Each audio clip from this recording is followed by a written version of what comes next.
I now have stage 4 breast cancer and I have been given 8 to 12 months to live. Yep. I was told about 15 hours ago that my cancer is now terminal. I've been caring for patients for probably 5 or more years now and I've seen quite a few terminal illnesses. I never really thought that, well, I'd be finding myself in the same position. Edit, thank you so much for everyone's support. I'll try to reply to each comment and for fuck's sake, don't waste your money on Reddit awards. Give it to charity. Edit 2, there's some things that you need to know about me. I'm writing anything and everything that comes to mind without giving away my privacy. I am 29 and I'm a woman. I live in the UK. I have a brother and sister. Somewhere. The foster system got us at a young age. This was because of an accident in 2006 which killed both of our parents. One of the things I want to do is to find and contact them before I eventually pass away. This crash was bad enough that it knocked me out for a long time. I had to have extensive surgery and be revived multiple times as well as another 2 months in hospital. I think this traumatic experience exposed me to nursing and hospitals in general, and it was then I knew I wanted to work in one. With the loss of my parents, we were forced into the foster care system until I was 18 to 19 and I moved out to university. I've never been a healthy pup, I guess. I had horrible condition when I was 18 which required surgery. During recovery, I spoke to the nurses caring for me in the hospital and also the practice nurses at my doctor's for dressing changes. Inspired by that, I became a nurse. My hobbies were rooted at a very young age when my dad brought back a massive tape drive from his company. He also brought back a big microcomputer type thing that was from the 80s which ran a basic type language. I remember him telling me this thing can hold as much information as 700 books or more. With both persistence and patience with my dad, we wrote some basic code that could write to the tape drive and read it back into memory, although it was primitive. That set me on my path to explore computing, sciences and eventually medicine. I also at one time had an Apple II computer which was fun to use, but I can't remember what happened to it. I still maintain it's the only Apple product I liked. I attended a Church of England primary school and I really hated it. It really installed to me that their religion was effectively you do what we want and you can't do what you want. After my parents died, I was then put through an incredibly harsh Catholic boarding school. This really made me not actually religious at all. Tales from my nursing experiences, these are the bad ones, Therese, many more positive stories not mentioned. When I first started my nursing experience, I was mistakenly listened to some people at the university to go into private nursing. This was a horrible experience, but it made me the nurse I am/was. In my first month, I was caring for a woman with severe lung problems due to smoking. She started to cough violently. Then, she started coughing up blood and parts of her lungs. We couldn't save her. I moved to working in an NHS hospital which I found to be so much better. During my second year of nursing for the NHS, I was caring for a man who had diabetes who had to have their whole arm amputated. He basically had their arm rotting and the flesh was melting off. It grossed me out, but I was strangely fascinated. I don't know what happened to him. There was another time when I was caring for a psych patient who stuck a vibrating toothbrush down his urethra because he supposedly liked the feeling, then ripped it out, causing several tears in his urinary tract. He eventually died of sepsis and there was nothing we could do. In February 2021, I was working in a psych ward. Something happened in an adjacent ward which required almost all of us. Another nurse and I opted to stay in the unit and continued to temporarily watch over 7 patients in the unit whilst waiting for everyone to come back. Whilst doing so, I left one of them, a girl, on her own for just 4 to 5 minutes max, obviously not deliberately. The other nurse had discovered that she had managed to slash at her own throat, spilling blood all over the floor. I came over to help as more staff returned. An incident report was made and I was essentially blamed by management. I had a week off to recover. My unit stood up for me thankfully, the girl survived and was moved to a higher security facility. Only a day later when I came back, one of my favorite patients died suddenly in my arms. This was a 15-year-old boy who had a few concerning medical problems and unfortunately enough mental illnesses to not be able to take care of himself. He had no family, his mother died giving birth to him and his dad went missing in the US. The foster system tried its best but it never worked and then his medical issues landed him where I worked. He liked to wave to staff and chat, as best as he could, and smile, and he drew pictures for us. Almost every evening, he got up and slowly walked around the unit, trying to say hello to everyone and waving. During his 7 to 8 month stay, we effectively became his family, and although he got sent places, he'd nearly always end up coming back to our unit. Unfortunately, on that day that I came back, he was doing his evening walk. Staff were happy to see him and he was waving and saying hello, as well as smiling. Then, out of nowhere, his nose started to bleed. He managed to reach out to me before collapsing onto the ground in my arms. He looked at me and the last thing he said was something's very wrong. And then he just died, with blood still coming out of his nose. Everyone rushed around me and him and tried resus. But it didn't work. Eventually he was taken away, leaving me standing there with his blood still on me. This really affected me, so I wrote an unsent letter to him. Then one of my fellow nurses died. Computers have always been fascinating to me. I know Python 3, some Ruby, JavaScript, Game Boy and 6502 assembly, some C stuff, Java, processing as well as some stupid languages like Bfunch. I took pride in my server rack with various 1U to 4U servers doing many different things. I have 4 PC workstations with all having at least 4 monitors. Of course they all ran Linux. Even had Raspberry Pis. Well, I don't really have a use for them anymore, so I'll be donating or selling it. Growing up I had several Game Boys, a PS2, a PSP, a Wii, a 3DS, which I bought myself, and a PS3. I have a whole Steam library as well. I'm selling/donating all of those because I now want to go out and do stuff whilst I still can. I have no children or any relatives around me usually. Only friends, most of which would be co-workers. There's something magic about it. We would be on a ward or unit somewhere, maybe even A&E. Everything runs almost like clockwork. We would bounce off each other. It's a feeling I'm going to really miss. There was something about it that always kept me crawling back for more. Writing and world building/universe building has been a core passion for a very long time. I initially was toying with the idea about writing some stuff based off of some experiences in mental health care, but some friends on IRC and later Discord really tipped the balance for me to make this account and make what is now Grimtown. Since I'm not going to be around to write it anymore, I'm passing it off to one of the same friends who inspired me to start. I was going to be co-writing a horror game called Soul Divider with them, but yep, that's not happening anymore. I hope it goes well and could maybe make Grimtown famous. Privacy and being anonymous was also another obsession of mine, which I sometimes took way too far. I only ever send images to people who I've met in real life. No one online, who I haven't met in real life, knows my real name. No one online, who I haven't met in real life, knows anything that I didn't want them to. It sounds stupid and absurd, but it was my protection from stalkers and my exes. There was 4 of them and they made me realize how unhinged and obsessed people can be after I made my intentions clear. I had to move several times. I'm incredibly careful about where I'm online because of them. My political beliefs were simple: everyone deserves a chance. Everyone deserves access to essentials like food, water, shelter, healthcare and rights. Left. Anarchist. Socialist. Whatever. Part of me is sad that I'll be leaving behind a world with corruption, exploitation and a climate crisis, and I'm sad because I can't do much about that. Update 1. I decided to only work for a week and then leave. I've been traveling in Europe and now I've visited France, Belgium and currently I'm traveling in Germany. I would have wanted to go to Chernobyl, but that's not going to happen. Some people have been asking what I'm going to do with my remains, and I've decided that I'm going to donate myself to science for either medical dissection in a school somewhere or research or something. In terms of my cats, they're being looked after by my friend who's also going to sort out their adoptions. Another friend has now gotten the computers and server stuff and I've either sold or donated everything else. The majority of this allows me to travel right now.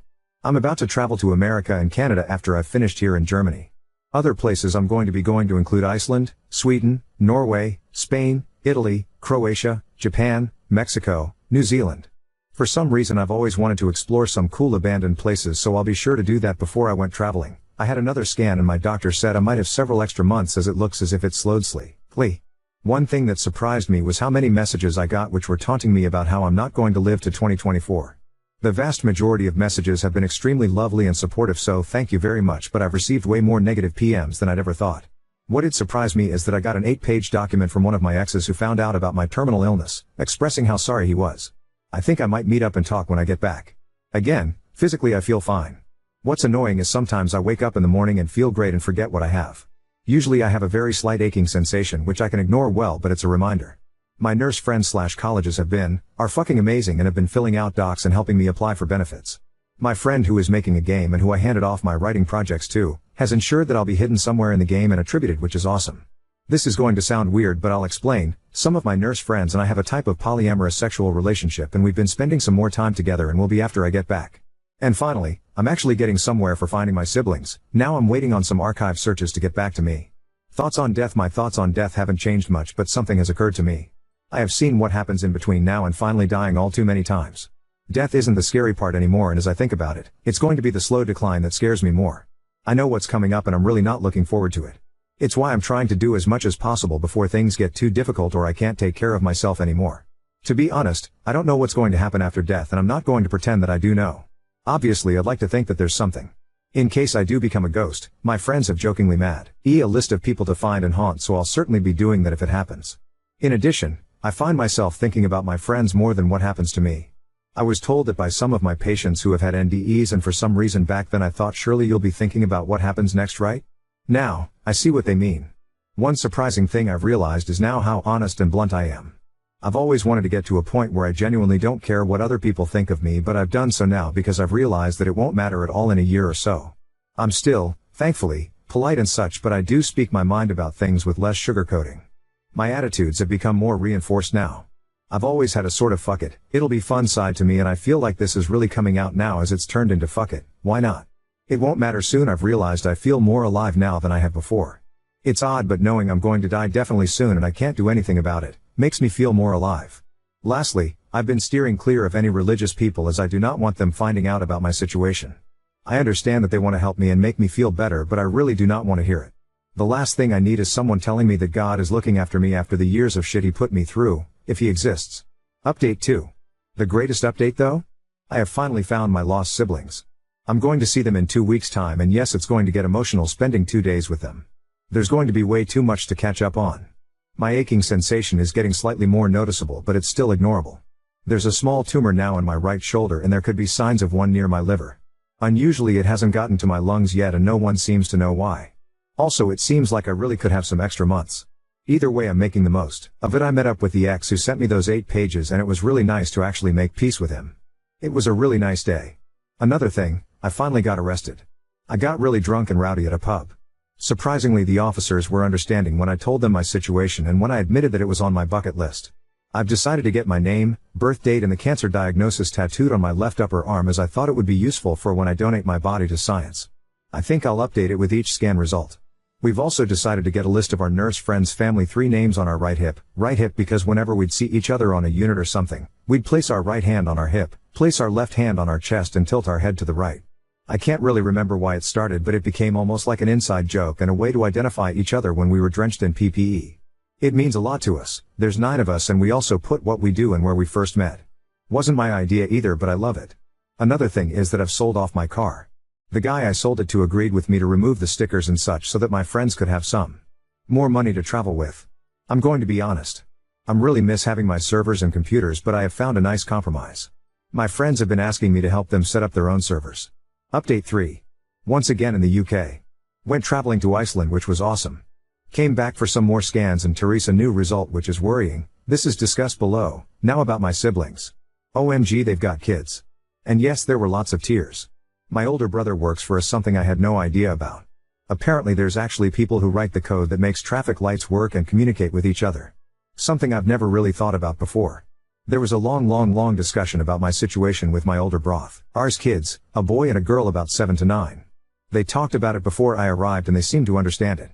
My brother and his partner were more upset than their kids were, because I guess my brother and his partner were like, OMG, we've found your long lost sister.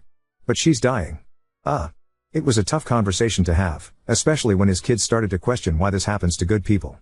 My older sister is scarily similar to me, although we haven't been in contact for most of her in my life. She's a chemist at a pharmaceutical company and loves science and computers too, although she isn't as mad as I was. She only has 2 mini servers and a media center. She has no kids of her own, but decided to adopt a 15-year-old boy to give him somewhere supportive to stay for secondary school, unlike us who had to go through the foster system whilst we were in secondary. I would have definitely done the same if I had the time and wasn't working as much as I was to fill in the emptiness. She doesn't have a partner and doesn't plan on getting one. They've been preparing themselves since they've heard, and I felt like there were more emotions with them.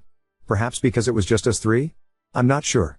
My sister is also eerily into similar clothing styles to mine, like gothic clothes and such, and other general coolness. Our music taste is similar too, and I've given her some recommendations. I'm surprised we didn't accidentally meet at a festival. According to my sister, she's not aware of any possible family history in relation to cancer, but instead an increased risk of CJD and some skin autoimmune diseases. So, that's fun. My aching sensation is getting more noticeable now. I think I also moved my shoulder once and could feel the small tumor. It's not painful, it's just there. My breasts are still fine and actually seem to be improving. Still no signs of it on my lungs. But I'll talk about a worrying result below. My hair's fine as well as usual. I've got T10 my info tattoo updated with the newest scan result, as much as I don't like it. I've stopped writing in my diary as I feel like it takes too long. Instead I'm doing voice notes. But I have started drawing again. I finally decided to meet up with my friend who I'm passing off my writing project to and who I was going to be co-writing a horror game called Soul Divider with. It was really great as I was able to just talk and they listened. I asked them to ask me anything as I wanted to answer questions which most people avoid asking when they learn I'm terminal. I loved being honest. I also greatly appreciated them being there and being such a good listener. I was able to tell them some of my more disturbing nursing stories as well as some really nice ones. We talked about what I think is going to happen next, etc. I reminded them to cherish life as it can change quickly, in a single second. It was also great to go out to meet them. They said I looked great and didn't look like I had a terminal illness. I didn't go with any of my friends, apart to meet my friend, and ended up making 2 friends at the bar. Thoughts: currently I'm horrified and scared, more than I was when I found out that I was terminal, because of a recent scan result. I now have a tiny, secondary, brain tumor. Near left temporal lobe. Size of a pea as far as anyone can work out. It's the slowest growing part, so it should be easily taken care of with the radiotherapy I was offered and immediately agreed to. I'm very much terrified of this because I've seen what brain tumors can do. One of my nursing friends died very quickly in 2018. She went from working on the ward. Week later, she couldn't see out of one eye. Another week and she couldn't move much. Another 3 days and she couldn't do anything apart from hear and talk. Then 3 days later and she was dead. That's a horrific way to go. I sincerely hope either one of 2 things. 1. The brain tumor is cured and it's not a problem. 2. My other cancers kill me before the brain tumor ever becomes problematic. Annoyingly, radiotherapy means I'll probably have to say farewell to my hair again, and I can't travel that much. To be fair, I do get to see those cool radiotherapy machines again, as well as CT and MRI scanners. Almost became a radiology tech. Another update in a month's time. Update 4. This is being typed out by a friend, as are my replies. Well, this is it. I'm almost certain that I'm not going to see spring, though every day is both a gift and also nasty. I'm now bedbound and can't walk unaided. Currently living in one of my amazing nurse family's houses. They care for me. I don't like seeing myself in the mirror. People aren't meant to look like me. I've lost a lot of weight too. In terms of pain, I don't have that much because I'm on drugs. Last time I had a scan, there were 4 new ones and my brain one is back. They aren't doing any more scans now. I saw my friend one last time and that was probably upsetting for them. So much has happened in between last update and now that I can't really talk about it as talking is getting more difficult. Basically, I went traveling for the last time and had a great time, then collapsed on a train platform because of my brain one. Nursing family are amazing. I had my last tattoo update for my condition. My nursing family's house where I am has been somehow receiving religious posts somehow, which is annoying. I am not religious at all. How did they find out? I don't know. Thank you to almost everyone here on Reddit, especially this subreddit, and anyone who looked at my writing project on here, r/Grimetown. It now belongs to you /Fall Deeper Alice 5268E, the friend who calls themselves Lewis Sucks, and they hope that maybe at some point, Grimtown would be famous. My dying wish would be to fund the NHS and ensure it has the resources it needs and improvement it also needs. I do have a long list of things I wish would also die when I die, as well as a list of people to haunt for good or bad. Update 5. Commenters critical news. I regret to inform the community that the author has passed away peacefully in their sleep earlier this weekend. I will now be continuing the Grimtown writing project and hopefully release some new material soon. Nothing on this subreddit is going to be deleted, but I will possibly be releasing material on a dedicated website. I'm not sure what's going to happen to the fandom wiki as I don't have access to it right now. A special thank you to everyone who has read some material here, and another thank you to NGT's friends who helped and cared for her.